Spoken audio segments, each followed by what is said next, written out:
বিকেলে একটু বাজারে গেছিলাম। সকালে টক দই ওটস বানানা দিয়ে ব্রেকফাস্টটা করলাম। গতকাল এখানে খুব ঝড় হয়েছিল। সেই ঝড়ে একটা মোটা নিম গাছ উপড়ে পড়েছিল। সেই নিম গাছেরই কয়েকটা পাতা হাজব্যান্ড নিয়ে এসে বলল যে আজকে একটু নিম বেগুন করো।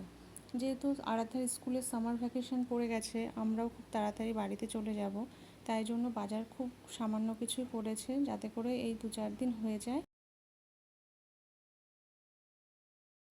সেদিকে আমরা কুমড়ো কেটে নিয়েছি সরু সরু করে, একটু কালো জিরে ফোড়ন দিয়ে কুমড়ো ভাজা করব।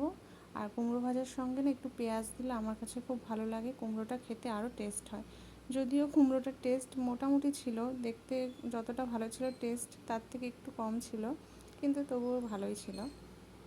মাছের ঝাল করব, তার জন্য পেঁয়াজ আদা কাঁচা লঙ্কা একটু মিক্সচারে পেস্ট করে নিয়েছি। জিরে ফোড়ন দিয়ে তাতে ওই পেস্ট করা মশলাটা দিয়ে মোটামুটি একটু কষিয়ে তারপর জল দিয়ে এই যে মাছগুলো ঢেলে দিলাম। এবার একটু কিছুক্ষণ ফুটলে ধনেপাতা দিয়ে নামিয়ে নেব। ধনেপাতাটা আমার আবার খুব ভালো লাগে, সব তরকারিতেই আমি একটু মোটামুটি দিই, যেগুলোতে দেওয়ার মতো। আর এই যে আমরা একটু বিকেলে বেরিয়ে পড়েছি, আমি আর আরাধ্যা।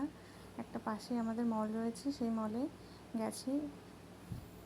যেহেতু ছুটিতে বাড়িতে যাব, তাই টুকটাক কিছু কটনের কিছু ড্রেস দেখছিলাম, যদি পছন্দ হয় তো একটা নেব আমার জন্য আর একটা আরাধ্যার জন্য।